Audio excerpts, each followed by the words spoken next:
sports podcast around Valdosta State University. Made by the students, about the Blazers, for Blazer Nation all around. You're tuning into the Inferno Blazer Sports Show with Jaylan Scott, Chris Mercer, Wyndham Drayton, and Sawyer Baltimore. And if you can't take the heat, what makes you think you can survive the Inferno? Back. Took long enough, honestly. Golly. Someone had to be traveling and things like that. Look, don't try to pin this on me. Love, TJ. Whatever. Yeah. Ladies and gentlemen, welcome back, baby. We here. The Inferno Blazer Sports Show is in your ear. The Enforcer, Chris Mercer.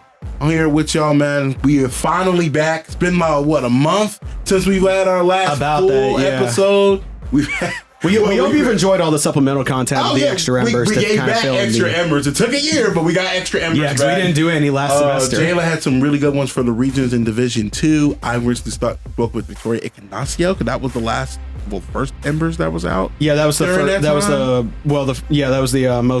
was the newest ember of this season. So yeah, so we had that as well. Appreciate that. Appreciate all of you guys tuning in. We're back finally from spring break. To my right, as always, is WD-40 Wyndham Drayton. What's going on with you, man? Indubitable. What? Here comes Mr. SAT. We got Jaylan Scott, man, the voice of Blazer and Lady Blazer basketball. What's going on with you, bro? It's been a while since we've been able to all four of us come back into this room and just have a normal freaking episode, because I've had 2 episodes now where I couldn't post because one was outdated, 2 I completely screwed up the saving file. So hopefully third time's a charm. Save this episode. I already have. So save it. Let's. But man, this is gonna be a good one, man. Sawyer, what's going on with you, bro? Oh man, a whole lot of stress, exams, and dying inside, but you know what? It's fine.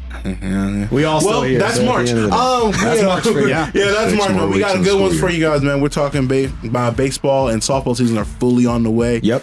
Fully underway. Lady Blazer softball are tearing it up. We'll get into more of that. Oh, yeah. Bit of a postmortem on men and Lady Blazer basketball, along with more. So, Wyndham, get us going with some rapid fire headlines for you. Y'all ready for it? Y'all ready for the headline? Let's do it. Yeah. All right. So starting out with rugby, men's rugby competed in a couple of matches, 3-game series against GSC opponent Lee University, where they won all 3 games. Yep. Then a national collegiate rugby national qualifier tournament. I got you. And tongue-tied. Yep. It's not morning anymore, but afternoon. Peach Cup Sevens tournament, they finished 4th out of 8 Division 3 teams. Give it up for rugby. Yeah, we came down to the last game, or at least came down to the last game of pool play, where we faced off against North Alabama. We whooped them. I believe it was 31-5 in that game. That put us in the knockout stage. Unfortunately, we lost in the first round and then lost in the 3rd place game. But for our first national qualifier with a whole load of rookies and first time players on our team, I'd say we did pretty damn good. Moving on to basketball, senior guard Carlos Hart was named to the NABC All-District Second Team. He was also named to the D2 CCA All-Region First Team, making him the first Blazer to earn this honor since Bo Justice in 2019. To think for a player in his first year here has done things that a long time. The last time I did was a long time Blazer and Bo Justice. By the way, older brother of current Lady Blazer JC Justice. Yeah, I didn't know that one. Yeah. So men's golf finished 10th in the 2025 Bobcat Invitational with a score of 170. I can read. I promise you. Can you? 873. On the rounds of, I believe, because we're reading the same thing, of 298, 282, 293. North Georgia won the tournament, so Blazer Golf coming in 10th. They were nationally ranked at one point throughout sometime during the season. As high as 19th. Yeah, as high as 19th. I think I saw that somewhere online. Yeah. Yep. Next time VSU Golf competes is in the Argo Invitational on April 7th and 8th in Pensacola, Florida. I bet that's going to be a pretty course. That's going to be a pretty course to go to. Yeah, absolutely. So we do have some major news. VSU Athletics is launching a new funding collection effort with the inaugural Blazer Athletics Day of Giving on Tuesday, April 8th. Find out more by watching the video explained by AD Troy Caton on the VSU Athletics Instagram page at Valdosta Athletics. Valdosta State Athletics. Valdosta State. So there you go there. So the inaugural Blazer Athletics Day giving.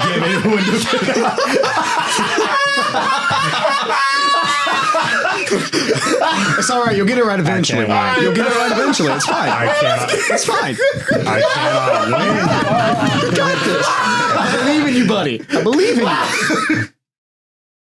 This is becoming quotable. This? Are you not entertained? Are you not entertained? Welcome back to Hurricanes, man. Please come to our games. Yeah, man. Let's get into it for our hot headlines, man. Oh, before I die over here. Let's get started with some baseball, man.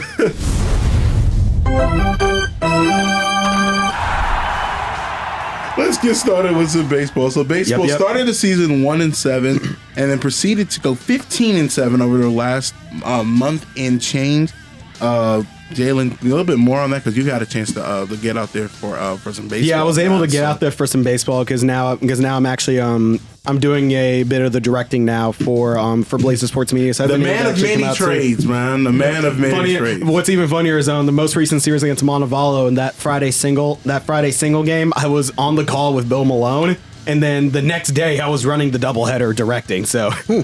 I just decided. Yeah. I decided. You know, that's my dog. Yeah, I decided. You know what? It was worth it. But starting the season 1-7, proceeding to go 15-7 over the past month and change. Again, 15-7 since that 1-7 start. So yeah, 16-14 on the year so far. Marco Sevillano leading the team in batting average, hitting at a 385 clip, being ranked fourth in the GSC on base percentage. He's getting on base at a 495 clip with 19 walks. He's getting on base 50% of the time. Yeah. So if you ever see Marco Sevillano walk up to plate, literally flip a coin. Flip a coin and be like, all right, heads he gets on base, tails he doesn't get on base. And 50% of the time he'll be on base. Yeah, man. He's awesome. Marco Sevillano is inevitable on getting on base. Along with another Blazer I'm going to talk about in just a moment, but also as the leadoff hitter, Pedro Moreno in his second year in a Blazer uniform, batting .336 this season, 40 hits, scoring a team high on 33 starts in 30 games. He's been a consistent starter at the shortstop position. He's got a slick arm. He's got a slick arm, slick defensive ability, and he knows how to bat leadoff. Cleanup hitter Orlando Pena. Leading the GSC in home runs with 11, while driving in 41 runs in 29 starts at third base. Slugger hitting .327, .395, .709. 709 if I'm correct. That's average on base, and slugging. So he's slugging 71%, which is just ridiculous. Total of 19 extra base hits this season. And here's the Blazer I was talking about, DJ Banks. Being moved from third base where he was last year over to second base. I gotta say, dude, DJ at second. Yeah, there's been a difference. Yeah, DJ at second has probably been the biggest defensive upgrade. Probably the biggest defensive upgrade we had then. Because I think last year we had Sevillano at second. Yeah. Last year we had Sevillano at second. Moreno still. I think he shores up that infield well because like the infield last year, the biggest thing was like errors, and it's like when you're able to cut down on those errors. Fielding errors. Like, yeah, man, it's huge because I think Banks was rolling around at third last year. Yeah, Banks was at third. Moreno's at short. Sevillano, I believe, was at second. And we kind of like a rotation of guys at first. I think it was Dennis at first. I know they were experimenting. Dennis Pierce had a couple guys was at first. Ray Ortiz was also at first for a while. Didn't also when they moved Banks off of third last year, they had They may have put Pena over there at third. I know they tried to put Pena at third. I remember they tried to put Dennis Pierce at third at one point too. Yeah, I remember Pierce was at third. Yeah, I remember at one point. They were just one game at third during a doubleheader. He started like one game at third, one day at like left field. I'm like, so you got some breaking news for us? Yeah, from college basketball, St. Francis, who played Alabama State in the first four of the NCAA tournament, is making the move from Division I to Division III. Whoa. They are dropping down two divisions. That's money. Hey, That's money. Okay. That has to be. It has to be. Like gotta be they something. realized, like, oh, This just came out 4 minutes ago. News just broke from On3. Wow. Okay. Wow. Yeah. Wow. So there you go. On 3. You want to get more information on that? Go look that up. But focusing more back on baseball here again. I was talking about DJ Banks earlier. He's reached base in all 30 games so far. So he's made it on base every game. I believe it was mentioned on the broadcast. He has an on base streak that leads far back as last season. Going to this one, he's leads the team in hits with 41 for a 347 batting average, second on the team in RBIs with 26. So those first three up, the first three batters up, Moreno, Banks, Seviano, and then Pena's your cleanup, dude. I don't know if I want to face that as a pitcher. I love the batting line because, like, I will take great batting average any day of the week because you're getting on base. It sets up a chance to be a base runner. Yep. Getting for base steal and getting opportunities like that. Like it's awesome. And not to mention, like the bottom man in the lineup as well. I mean, sometimes they don't get. I don't think they get as much credit as they should. Fareed Elgic playing. Fareed Elgic in center field. He's also a rangy outfielder too. Like Elgic has some speed. He is fast out there. So and he's also a great stealing threat as well. So him batting eighth, I believe. Will Beckham at the 9th spot. Yeah, Will Beckham at the 9th spot, setting back up for Moreno, and then Cole Steinmetz at the 7. Like that's a combination of power, speed, and contact. Like that's a deadly trio to have in your first 3 and your bottom 3. So that I don't think there's a big weak point in this Blazer starting lineup, except for what we're going to talk about with this Montevallo series. But first, we're going to talk about this Columbus State game, which I directed, where Blazer baseball won 10-4, avenging an extra inning loss to Columbus State earlier in the year. They only lost by 1 in 12 innings, I want to say.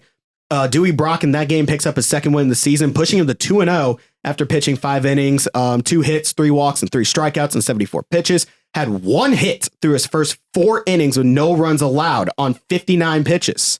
So through his first 4 innings, he was perfect except for 1 hit. And maybe a walk. I don't know. Then Columbus State would put in Trenton Burnett as one of their relievers, who hit 2 batters and walked 4. So that's not great. I remember watching that sequence live. Yeah, on top of VSU drawing 10 hit by pitches and walks along with 7 hits. That's also another thing I love about this Blazer baseball lineup. Like they are extremely disciplined. They are extremely disciplined at the plate, with maybe the exception of, again, this first game against Montevallo I'm going to talk about. Marco Sevillano, despite not recording the hit, drove home 3 runners. He had 3 RBIs on the season, or 3 RBIs in that game.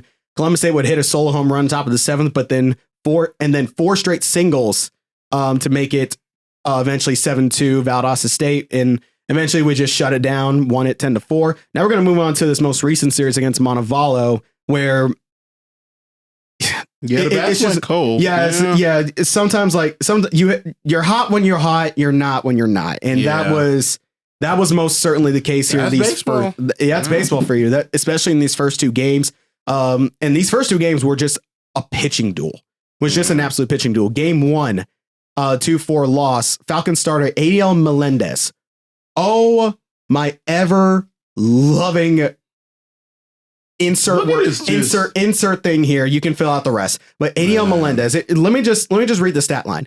7.1, 7 1/3 innings pitched, 10 strikeouts, 7 hits, 2 runs, only 1 earned, 1 walk on 114 pitches.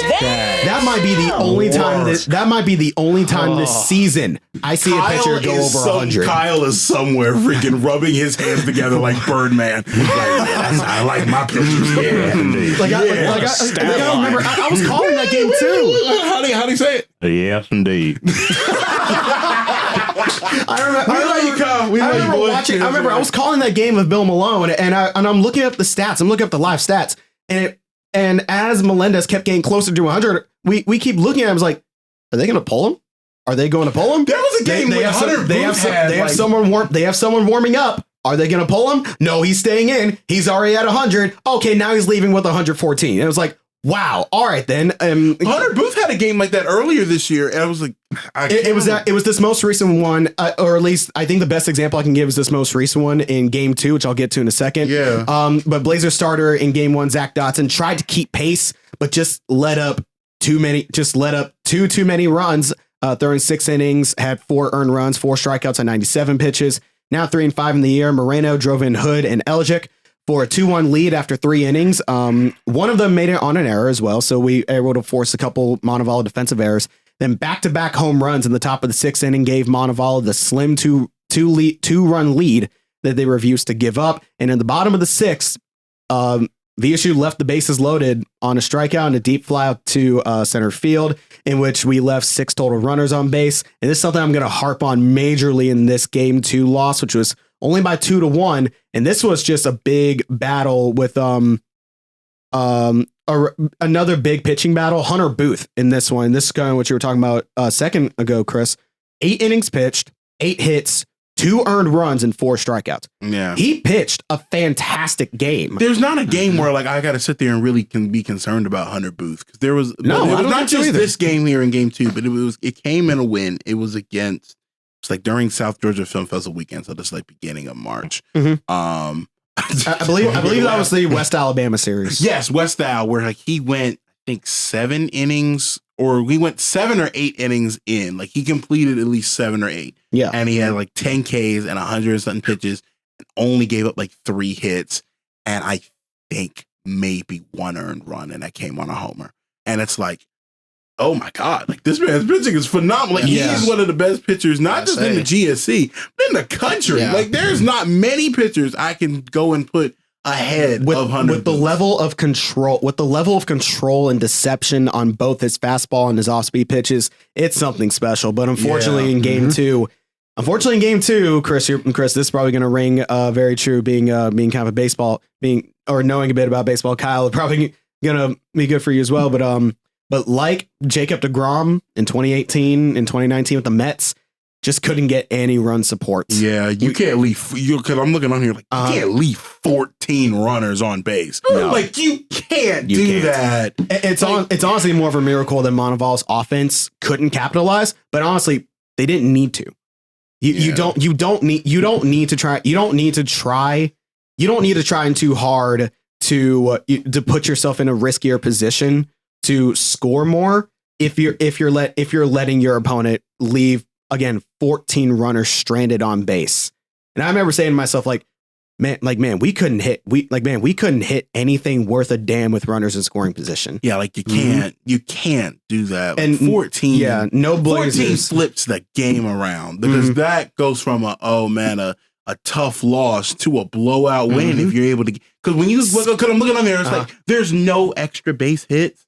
So it's just you're limiting them to singles. Like that is what a pitching coach will always say. If you're going to limit them to singles, and you're not going to be able to, you're not going to be able to do much. We're not able to get extra base hits. You're not able to leg out doubles, because we have the speed to do that. Yep. It's going to cost you games in that aspect. And I mean, that's great pitching on Montevallo's part, but for the Blazers, like you can't leave 14. Like I can understand 5, I understand 6, but man, 14. Yeah, I'd imagine they were kicking themselves after that one, in which they definitely made up for it in game 3, winning 12-1 in the 7-inning game, where they converted a double play for their 3rd consecutive game in the top of the 1st. What's up here? You got some breaking news? Damn, I'm looking at baseball wise. Hi Kyle. We're specifically talking to you today. Angels have released outfielder Mickey Moniak. I think it was a former 1st overall pick. And wow. Damn. We're just getting all the breaking news in this episode right now. But yes, baseball. That was baseball for you. But Orlando Pena, 2 home runs and back-to-back at bats. He had 3 hits, 3 runs, and 6 RBIs total. He had a 2-run home run in the top of the 1st and a 3-run home run in the bottom of the 4th. Yeah.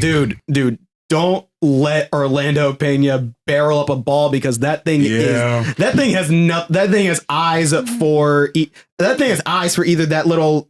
For that little like Blazer golf house or whatever, or the freaking Valdosta Toyota sign. Yeah. Don't let that man Orlando barrel a ball up, because if you do, that might be the end of your day. Yeah, that's hitting towards the house, that little shed that they got out there. Like, yeah. Furthermore, Drake LaRoche, I remember we talked about LaRoche earlier. His first start as a Blazer. It wasn't Booth. It was LaRoche. LaRoche, yeah. Yeah, that's who I was talking about. That went like, because I think he had like 100 or something pitches in his first start. That game got him like regional pitcher of the week. Yeah, because like I was sitting there and like I caught like the back end of it. So like I'm here from like 5th inning until the 9th, and I am like, oh man, he is stuck. Because normally when it comes down to pitchers for us in years past, it's just like, all right, we're good with the ground ball. You know, we'll let the infield work.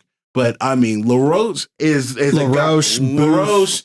It's like, okay, yeah, I got it. Just flamethrower. Just come here. Yeah. And then bottom of that 4th inning, VSU exploded for 8 runs. Will Beckham reached base on an error, made it to 3rd on a sac bunt, bringing home Eligic. Moreno singles up the middle, scoring a run. Pena, of course, hits that 3-run blast. Cole Steinmetz, our first baseman, singles up the middle, scoring a run. And Pedro singles again, scoring 2 runs.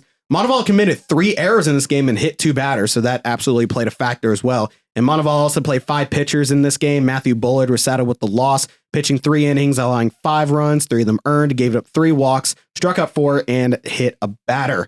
So coming up on the docket for Blazer baseball, they've got a tough opponent in Mississippi College, currently 2nd in the conference. This week in the face, that will be on Friday and Saturday. So come check them out, man. I think the weather is heating up, man. It's time to get up to a ball. It's perfect baseball weather. And who knows? Maybe you'll probably see us out there. I know I'll be there. Yeah, I know I'll be there. So if you see me there, say hi. I'd appreciate it. Yeah, we're gonna be out there enjoying the beauties and things like that. Beauty of the weather. Like man. Beauty and weather out there. It's baseball weather now. Yeah, be there. Hey man, if you see that yellow on your car, that means it's baseball season. Oh yeah. Like it's just that's. Well, you know. So VSU is already 1-2 against man, Mississippi blow your schools. nose and wipe your nose now. Like God. Yeah, stay hygienic out there. God damn. All right, but let's switch things over, man. Good luck to the Blazers as they are truly making really good mark here in the GSC as they're coming up. Right now they're through 4th. the season. Yeah, 4th in the conference right now. They were 1st at one point. Yeah, because it was a weird start. It was like a weird start. They were first at one point where we were first at one point where we had the worst overall record, but had the best conference records. We were over Delta State at one point. Which was weird. So the fact that we're still I'm looking forward to when we go against. I don't think we've played Delta. We've already played Delta. We don't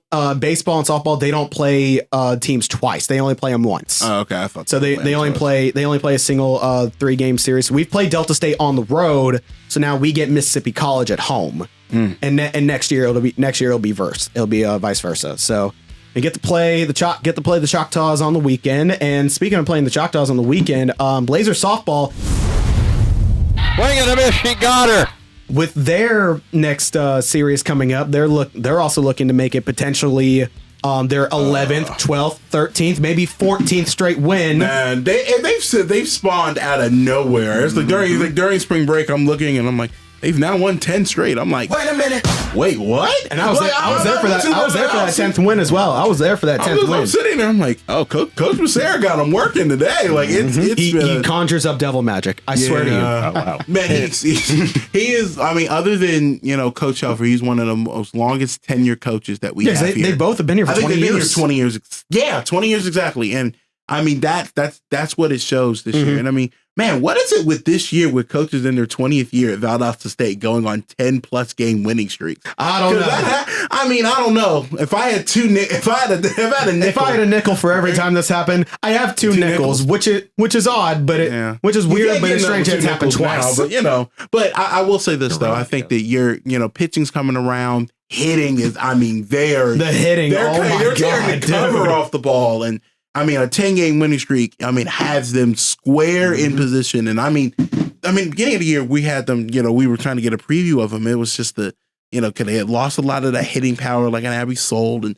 And I'm like, all right, well, 4th, 5th in the conference wouldn't be terrible. I think Aniston Gano would like a word. Yeah. Hi. My apologies. I was not familiar with you. We were not familiar with you. I am so sorry. Geez, she is killing it right now, tearing the cover off the ball. How many games does he have with at least a home run? I don't know. If you can look that up, we can find that out. That would be fantastic. But we're just going over recent game and series recaps. The last time we talked Blazer softball, they finished the main non-conference part of their schedule, playing nearly a month and a half on the road. Then, like the baseball team, struggled out of the gate with a 5-game losing streak to end conference play and to start GSC games. But obviously, like we've talked about, something clicked after that conference opening game to Union where they lost. VSU has gone 13-3 since, winning their last 4 straight series and 10th straight game. Just going over most recently against Delta State, where they won that series 8-5, 10-4, then 3-2. In game 1, and I know we talk about the offensive firepower. Let me just start with this. 4 Blazer home runs and 2 stolen bases drove VSU to their 4th straight win in that game. Oh, my Lord. Rachel Lee, Aniston Gano, Carly Bogart, and Charlotte Phillips each sent a ball over the fence. It was a 7-1 game for VSU, but through the 6th and 7th innings, Delta State would outscore VSU 5-1. But Claire Malding picks up the win with a 5 2/3 inning pitch, 7 hits, 4 runs, 3 earned, 3 walks, 5 strikeout, 3 hit by pitch performance, and Savannah Barfield picks up her 2nd save. Game 2, 4 runs in the top of the 3rd, thanks to a Carly Bogart home run. Bases loaded walk by Daniela David. That's also another thing I love about this Blazer softball team as well, is their selectiveness at the plate and their plate discipline. To be able to draw a bases loaded walk, that's tough. Yeah. That's tough. You really got to be feeling yourself in that moment. It's like, yeah. You didn't want to try it. Yeah, I'm not gonna lie to you. And when it comes down to those situations like that, I feel like every coach could agree. Unless that ball is, down the middle, in the wheelhouse. Cookie. An absolute cookie. Yeah, looking like Craig Kimbrell in an Atlanta Braves uniform. Yikes! I would have gone Hector Neris. Are you sure about that? You don't have a baseball team. I would have either gone with Hector Neris or Edwin Diaz. Yeah, we'll say Edwin Diaz because But seriously, you're gonna take it. You're gonna take that every single time, unless it's in absolutely the wheeled house. I don't care if it's two. Didn't the Texas Rangers complain about that once of swinging on a 3-0 pitch? Because baseball. Never mind. I'm not going to say that. Yeah. They're there for a reason, but it's just we're gonna leave it. But I think that when it comes down to it, I think that's discipline, being able to lay off a pitch, because lay off a pitch like that and it's like, oh yeah, bases loaded too. Yep. Oh man, going on more to this Montevallo series played at home. First 2 games. Obviously VSU won all 3 of those games, 5-0 in the first game, 9-7 in the second game, and 5-4 in the third game. Going over that first game was a 5-0 shutout. And Claire Malding, now 12-6 on the year, pitches a 4-hit shutout in this one. VSU scored in the first, second, third, and fourth innings. Aniston Gano, another home run. Charlotte Phillips, another home run. Jamie Prandine grounded out the second, scored an RBI. And Aniston Gano singled down the right field line. So again, more home runs on top of your home runs. Hey, I heard you like home runs. Yeah. So here's some home runs for your home runs. Yeah, it's beautiful. It's beautiful. It's crazy. And then in that second game, Montevallo finally woke up. And found out, oh, we're playing in Valdosta. Yeah. We were playing at Valdosta State. They will actually be good. Yeah. So Savannah Barfield picks up the win in that one. Claire Malding gets another save as well. As VSU outscored Montevallo 5-2 in the first inning, then they scored 3 in the fourth, and Montevallo was threatening in the 6th inning. They scored 4. They scored 4 in the top of the 6th inning with a single to center, another single to center, and then advance a second on a bad throw, and then another single down the left field line, scoring 2 runs. But again, good on Valdosta State for staying in there. Sailor McNearney getting a home run in that game as well. Also shout out to Sailor coming out of Kennesaw Mountain High School. It's actually not too far away from where I went to school in Marietta. So yeah, awesome. So that's awesome to hear. See that. And then the third game, which I actually got to see in person. I actually got to go to Steele's Diamond Blazer Park. By the way, even for some of the stands still being rebuilt after the hurricanes, dude, Steele's Diamond Blazer Park is still a beautiful ballpark. Hey, man, absolutely. And especially weather coming out. Again, come out to these games, y'all. Like, weather's starting to clear up now. Like, come on now. And in this third... Clean your sinuses and come on. And in this third game, it was 3-0 VSU through 5 innings. And then, like I said in the second game, Montevallo woke up, realized where they were. Yeah. They scored 2 in the top of the 6th and the top of the 7th. Yeah. So we were looking at a 4-4 ball game going into the bottom of the 7th inning. And how that 7th went, first of all, on the top of the 7th, Montevallo hit a 2-run homer. Yeah. Montevallo hit a 2-run homer, I believe with 2 outs as well. So as clutch as you can get to tie it up at 4, And then in the 7th inning for VSU, bases were loaded. Bases were loaded. It's a 2-1, bases are loaded. It's a 2-1 count, and VSU was down to their last out. And what happened was Charlotte Phillips up the bat. Oh, do I also need to mention that Aniston Gano hit another home run again? Oh, really? In the top, in the bottom. man, of the I would have 5th never inning. guessed. I never would have guessed. I would have never thought. You're kidding, Man. But going back to that play, Charlotte Phillips, here's what it reads. It just reads a single to right field that scored a walk-off RBI. What actually happened was, so Phillips got the hit, popped up to right field, maybe about 20, 30 feet away from the warning track. Right fielder has it. She's right underneath it. Monteval's right fielder right underneath it, but she loses it in the sun and it drops less than a foot away from her. And the run comes home. VSU wins. Play. I can't remember who the guy was, but it was like during the Subway series of Yankees and Mets, and the dude had it was a pop up. A-Rod had popped it up in the air, and I think it was someone in the infield. I mean, dropped it right there, and it scored the game winner. I'm like, oh. It's also like the 2018 College World Series, Game 2, Arkansas and Oregon State. Arkansas had them. Had they made that last out, Arkansas would have swept the series, won the title.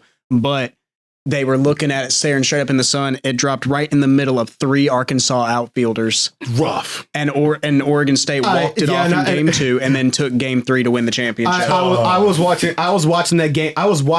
I saw that ball popped up. I went, oh no, we're going to extras.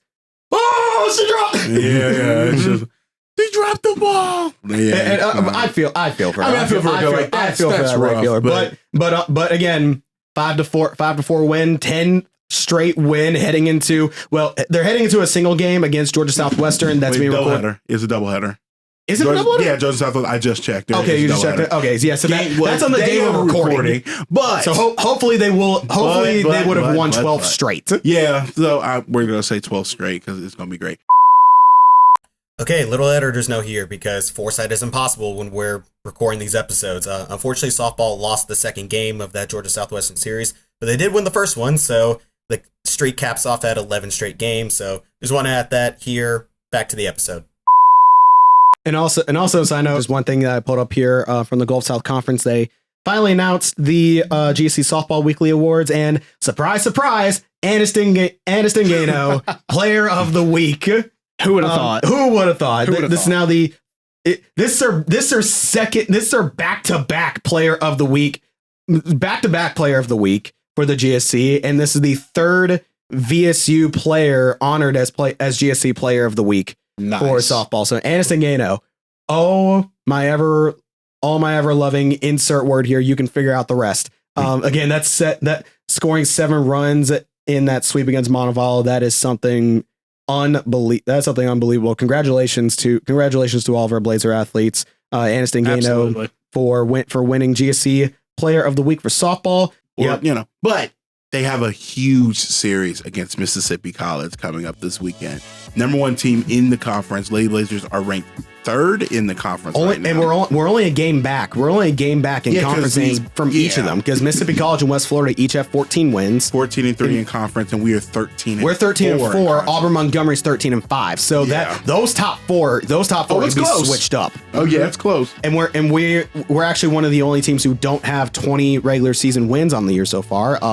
That's going to change. We're gonna get there. That's going to change. That is going to change. Yeah, man. Go check out them Lady Blazers softball, man, as they continue their torrent pace. Coming up, we got a basketball portion on them. And tennis as well. Let's just say Sawyer's got a little bit to say about the ITA. So we're gonna get to that. We're gonna get to that after a short break here. You're tuning in to the Inferno Blazer Sports Show, the Valdosta State Sports Podcast by the students about the Blazers for Blazer Nation. Listen, man, there's only one thing you must understand about us, man. If you can't take the heat, what makes you think you can survive the Inferno? Be sure to tune into the Inferno every other Friday at 10 a.m. on Spotify, YouTube, Amazon Music, Apple Podcasts, and Audacity. Also, be on the lookout for any extra numbers like this one by following our Instagram and checking out our website. You're listening to the Valdosta State Sports Podcast by the students about the Blazers for Blazer Nation. And we're back here with you at the Inferno Blazer Sports Show. Jaylan, Wyndham, Sawyer, and Chris here with you. Actually, as a matter of fact, Chris is not here at the moment. Yeah, he'll be back in a moment. But we're going to switch things on over to Sawyer for tennis. And I also just want to preface this really quickly. Some opinions that may be shared in here are not representative of Valdosta State or its athletics department or the university as a whole. We do not represent the university or its athletic department. These are our opinions. These are our opinions, and we're just sharing them with our platform. So, Sawyer, go ahead and take the reins. I just want to start this out by saying VSU's men's tennis team is probably the most disrespected team right now in all of college tennis across all divisions. Whenever you look at this team that's on a 26-match win streak, this year has only had one match that has been decided by 1 point. Every other match has been at least a 3-point victory. We have multiple shutouts, including 2 or 3 7-0 shutouts. You look at us, we've taken down the number 1, number 6, and number 3 team in the country. Defending national champions. The most talented roster, top to bottom. In Division 2, one of the most talented at any level of college tennis. We took down the number 1 team in the NAIA at a 5-0 sweep. They were 11-1 at the time. For this team to not be ranked number 1 in the country is the most disrespectful thing that I have ever seen. And whoever is running the rankings at the ITA really need to get your eyes checked, because this team is on fire. This team right now is on a better pace than last year's team, and last year's team walked away with a ring. So I just want to make that known. And you look at their last 4. Number 1, West Florida, your current number 1 team, walked in, put up a fight, a 5-2 victory for the Blazers. But it's still 5-2. 5-2. It's still only 5-2. Lee gave us a better fight. Lee was ranked number 25, gave us a better fight on a Wednesday afternoon match at Lee. And Lee always has a talented roster. But you mean to tell me your number 1 team came in, put up a good fight in singles play, got swept in doubles, put up a good fight in singles, but still lost 5-2 against a team that, like I said, did I mention they've won 26 in a row? And is currently number 1 in the conference right now. Mm-hmm. The only undefeated team left in the top 6 in rankings, and they're still not number 1. The team they beat last year for the national title is still ranked ahead of them? I don't think so. Let's just say this. If you guys want to hear more about this, if you guys want to hear an extra ember on this, let us know. Let us know. We'll give Sawyer's moment. Give him about 10-15 minutes just to go on a big rant. Oh, absolutely. And let's look at the last 4 matches. We'll continue. Delta State 7-0 win. West Alabama has been postponed because of weather. I'm sure they'll probably find some kind of makeup date. Even if they don't, oh well. Be like football. Didn't get to play West Alabama in football. What is with West Alabama matches getting postponed? At Lee, number 25 ranked Lee, a win 4-3. Yesterday, a weather delayed game, but they still played it. A 4-0 victory against Christian Brothers on the road. Mm-hmm. And they come up on their next 2, a home match on Sunday with Georgia College and a road match against Columbus State, which will be a pretty tough match. But the men are 10-0 this year. And then we switch over to the women's tennis team. The women's team is a very talented roster. Things just have not clicked for them this year. They're 3-6 on the season. Their last 4 is a 2-5 loss to number 18 West Florida, a 7-0 win against Delta State. West Alabama got postponed on the road at number 21 Lee, a 1-6 loss. And yesterday they also came away with a 4-0 sweep victory over Christian Brothers. They also will take on Georgia College and Columbus State coming up. Yeah, and I would love to see this women's team turn things around. Yeah, and even despite that, right now, currently being 8th in the conference. I mean, 2 and 3 conference tournament. 2 and 3. Yeah, 2 and 3 in GSC play. That still puts you in a good spot for conference tournament standings. You only need to even up and then get another win, which you will eventually have coming up. Because Auburn Montgomery right now 1-1 in conference play, Monteval 3-2 in conference play. Funny enough, both Mississippi college teams have only played 1 conference match this season, which is weird, but weather must be screwing up schedules a lot. Must be. But I mean for this tennis team, I mean obviously the men's team. I think everything's been said and done about what you referred to as disrespect, which honestly I got to agree with you on that one, because I think that's utterly insane. Now that is not to discredit, West Florida winning the ITA indoor championship. I'm not discrediting that, but just going on, and we've had this conversation a lot of times before, especially in regards of college football. Of if you end up beating that opponent, then the value of that championship kind of diminishes a little. Exactly, and also you got to factor in VSU should have been at the ITA Indoor Nationals this year, but we declined the invite. The top 8 teams from the final previous year's standings get invited. Yeah. The only reason we weren't there is because for one reason or another, now this was never officially confirmed by the tennis team or anything like this, but I can only make an assumption based on the criteria for selection that we just declined the invite, which is why Washburn ended up at the ITA Nationals, because Washburn finished, they were the only team that was there that was outside of the top 8 in the final rankings from last year. And give credit to Washburn, they made a good run. They made it to the ITA Indoor Finals. Yep. So they took their opportunity and they ran with it.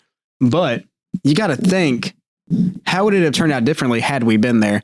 And if we were there, how would it affect the current rankings? Yep. But now we're going to kind of switch things on over to, I'm not going to say a somber note. I'm not going to say a somber note, but unfortunately, well, unless you're tuning into March Madness, which everyone here, the exception of me, because I don't have a dog in this fight. My Buckeyes basketball team are not good enough. Both of my teams are out. And well, yeah, because Georgia made it and they got bounced. And I also like UConn. Chris somehow thought Georgia was going to win, which was his biggest mistake. No, listen. I had Georgia in one of my brackets. This was my pure bias bracket. I had Georgia beating Florida in the national championship because I hate Florida. Yeah, but you know what? It's fine. Yeah, it's fine. It's fun. You know, Jack was probably somewhere crashing out after Georgia lost. Probably. Kyle somewhere celebrating right now. That his team made it to the Sweet 16. Hopefully they can finish the job. But talking more on basketball again, unless you're tuning into March Madness and you're watching the rest of March Madness or the NIT, or the NIT or the WNIT, which by the I mentioned the WNIT because Chattanooga, head coach Coach Shermer. I believe the thing was, the stat was the first coach in Chattanooga program history in her first year to win a conference tournament game and a WNIT game. So much love up there to Coach Shermer and Khalifa Ford and Taylor Searcy, former Valdosta State Blazers, getting it done up there in Chattanooga, playing in the WNIT and doing some really great stuff up there. Much love to you guys. I hope you guys still tune into this, but just want to give you guys a shout out for that. But I'm talking more on Division II basketball here. Unfortunately, the quest for a title for both the men Blazers basketball team and the lady Blazers have been cut short. The men they were stopped short in the first round, in the round of 64 in the NCAA tournament against the Fighting Knights of Lynn University, who now again, I talk about former Blazers. One of our VSU graduate assistants in the sports information department, Miller McGinn, is now with Lynn. He's now with Lynn. So we had Miller and Drew here as GAs, and then Miller went to Lynn. So it was cool to catch up with him. It was probably cool for him to see his new team defeat Valdosta State in the first round. The ladies unfortunately lost in the first round of the GSC tournament to West Florida in the opening round of that tournament. So kind of just talking here about both these teams. We're going to start with the Lady Blazers. As somebody who traveled with this team, well, I kind of take it back. I traveled more with the men than I did with the ladies. But even for calling their games, even for calling all their games, not hanging around with them as much as I did with the guys, this was a fun group to be around. This was a talented group to be around. I think obviously, other than the 30-3 Lady Blazer campaign, this was, other than the 30-3 Lady Blazer campaign, and despite some of the losses and some of the rough skids that this Lady Blazer basketball team took this season, I gotta give all my props in the world to Coach Chan. Yeah, for really sticking things through and coming out of this on a positive note. Yeah, and having a really good first season as Lady Blazer head coach. And this team, we're gonna miss this team.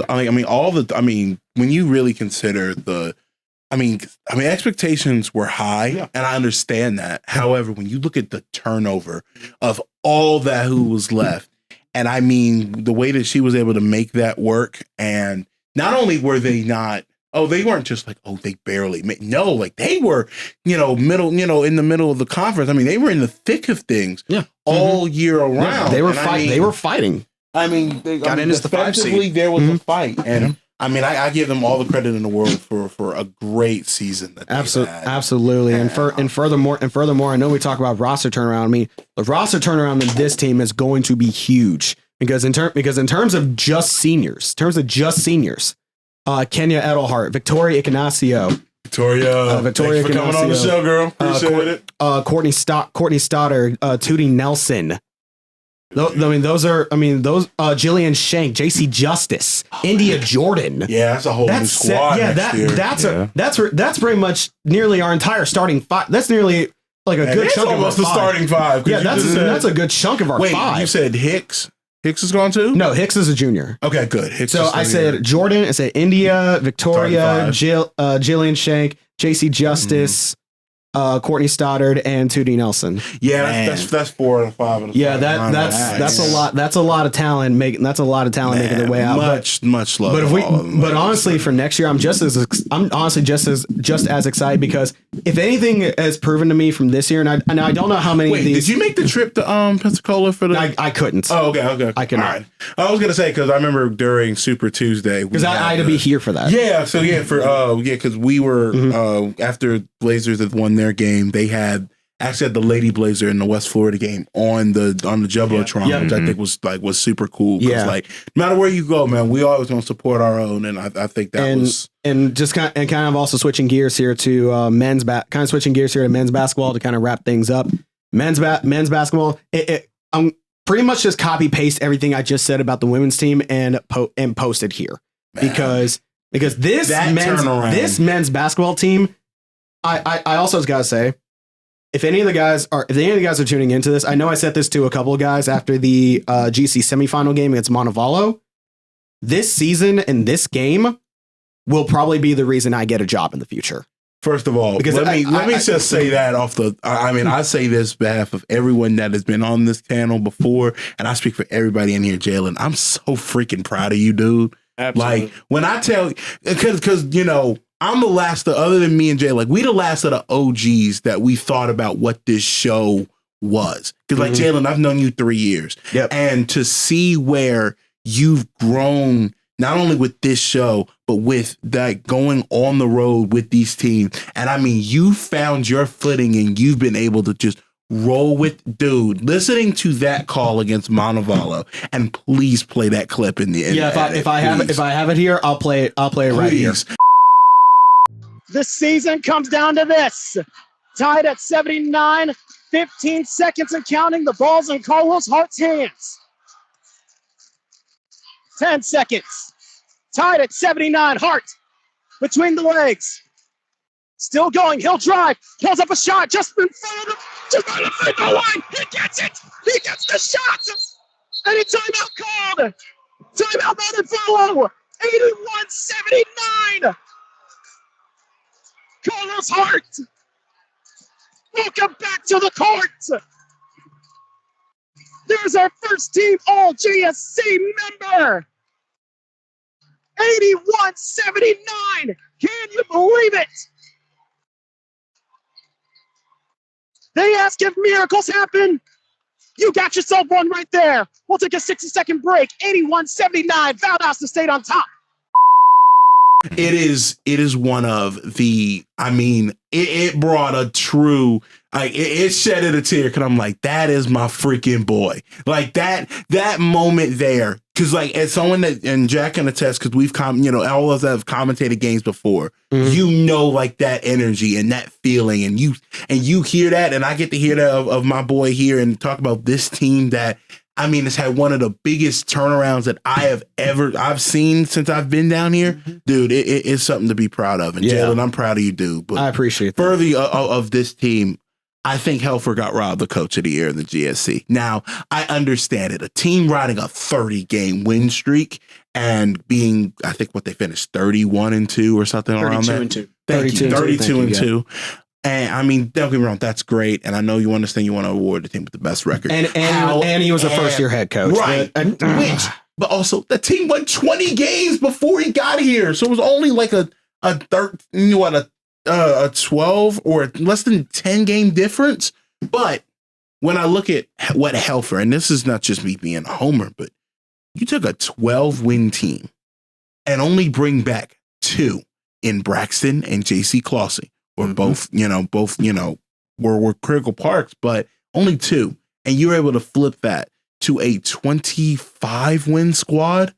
That's incredible.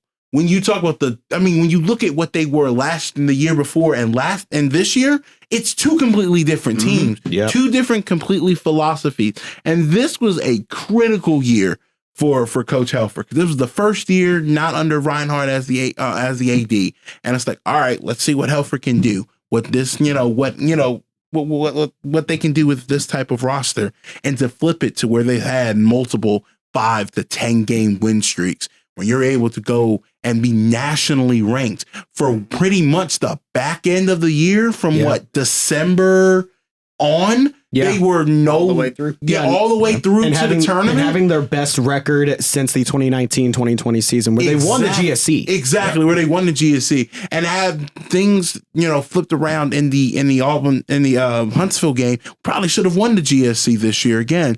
Like, I can't commend what Helfer was able to do with that team in one season. Like, that's a flip of the switch. Yeah, because to go from 8th to 2nd in the conference is incredible. Actually, no, they finished 10th last season. Oh, they finished 10th. Yeah, because it was like close between the teams in the 8th. Because we were nearly last at one point. Yeah, we were nearly last at one point. I believe we were only ahead of Shorter at one point. Yeah, like 10th to 2nd. Yeah, that should have won it. Yeah, for me, I think it is. I think so, but that's also again first year. I understand, but yeah, it's I would have a little bit. Carlos Hart, man. Much love, because I know that he's hit the portal, and I don't at least according to verbal commits D2. That's the most I've most I've gone off. I will say this for all the seniors, the Drew Mills of the world. He's Carlos, a junior. He's a junior. Mills is a junior. Okay, is he still with us too? He may be unless he's stay with us, man, Drew. If you watching us, but. When I look at Hart and I look at Braxton Williams and I look at Kobe, JC, Carlos. Much love to all y'all, because that is work. Like, that is some serious work, because that flipped the whole narrative around VSU men's basketball this year. And I mean, you saw the influx of the many people that come in, and not just it's for the women's game, and then they start to trickle out, or vice versa, where it's the women's game, and then when that was the case last year. Right, it's fully evenly dispersed. You had the excited folks that were there for the women's game, then you had the folks that was excited for the men's game.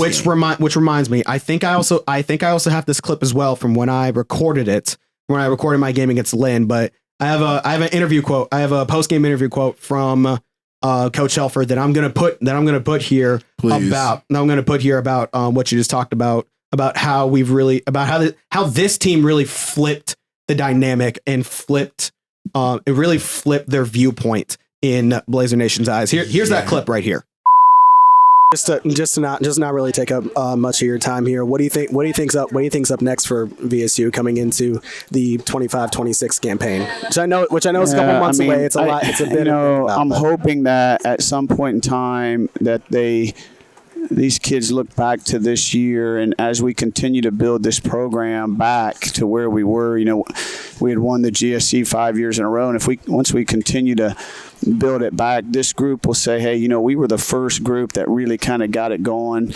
Hell, we won 25 games. Heck, we won 25 games. I hope that they look back and say, yeah, like they were the group that got it going, and hopefully jump starts maybe a bigger run down the year and down the road in the upcoming years is the way to say it. Yep. And just to kind of wrap things up here, I got to say every time, is there anything you want to say to Blazer Nation back home? Really? I mean, I would say this to, my team. Like I loved coaching this team. Like, they have been so much fun.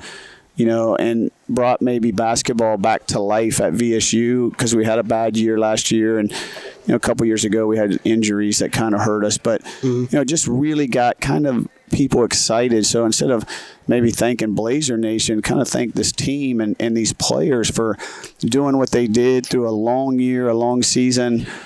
We made it into March Madness. We just got to, reload and rebuild to make the next steps to hopefully get to this point again, maybe off of a GSC championship, and then make a run in the NCAA tournament.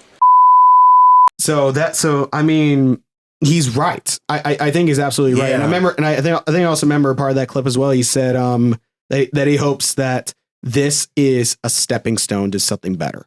Oh, I think so. And I think so as well. I think that opened up the eyes of everyone, because especially when basketball season started, we were all in the, don't get me wrong, we were keeping our eye on hoops, but we had our full focus on football. Because football was undefeated. They were going to the national championship. But when you look at what we are as a school, we're a football school. I don't think that's breaking any news. No. But that's who we were. But when you look at, women's team's good. They're hanging around. Yeah, women's basketball team's good. Men's team was hanging around. They were hanging switch things there. around. And the biggest thing is, all year was consistency out of that trap defense and the breaking of the steals and seeing the scoring development of Braxton Williams, who again is flipped the whole script, where he was the second best scorer on that team. And I know he's got a JUCO waiver as well. So go ball out in D1. Go ball.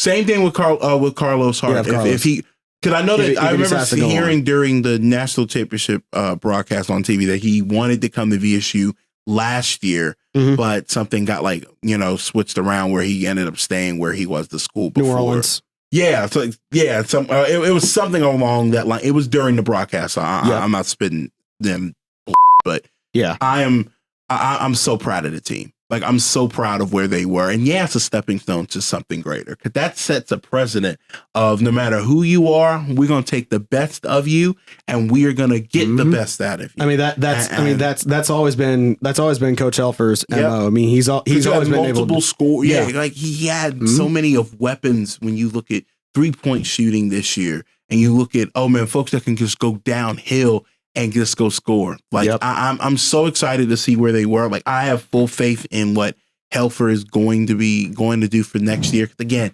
nine seasons worth, at least won 20 games or more, if I'm not mistaken. Yep. Which is half of his tenure. And he's only gone under 500 four times. Four times. Again, flipping a 12-win team to a 25-win squad. If that is not worth Coach of the Year, what are you doing? What are we doing? I don't know what are we doing. I don't know what the voting is on, but it's flawed. It's flawed to me. But much love to him. I wish them nothing but the best for next season as well, and any of VSU men's and Lady Blazer basketball teams that has listened to the show. Yeah, and all of our Blazer athletes. Truly, if you have listened to this show, first, thank you. Bottom of our hearts, thank y'all so much. Thanks for putting up with us not having a regular episode for over a month. Yeah, I know. And we're around always, but just thank y'all because y'all make it so easy for us to come on here every other week when we get a chance to, and just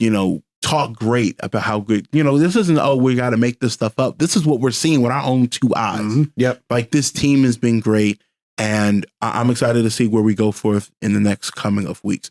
So I think we are gonna I think we're all done here. I came back at a good enough time. We haven't done a group photo for this show in a year, Jaylan. Jesus Christ. Little behind the scenes, see that on our But I have something cooking. I have something cooking for the final when we get towards the final episode. Yeah, of the semester. That's not until a minute, but I have something cooking. Yeah, until May. I have something cooking. I have something in the works. Speaking of, I can't spoil it yet. But I also have another extra Ember that I'm editing as well. Or rather, I'm editing your Ember. Because we finally got my home girl, my home run hitter, as I call her, Taylor Lewis, former Lady Blazer softball player. Mass media alum, yes indeed, MM. So got a chance to speak with her. That Ember is coming out soon. Eventually. Yeah, coming out soon. Just stay on the lookout for that. Stay in tune. With on the Instagram. Now working over there in Albany for their television station out that way. So, we're gonna make sure show her some love. And be sure to check the website too. Yeah, check the website as well. For Sawyer, Wyndham, Jaylan, Scott. This is Chris Mercer. We thank you so much for joining us. Oh man, take care of your mentals as always. Final season is approaching. For 3/4 of us, it's go time. It's fourth quarter. It's time to go clutch up, man. Take care of your mentals as always. Love each other. Love somebody. Make sure you holler at your folks, man. And Craig, say something to the people now. Bye, Felicia.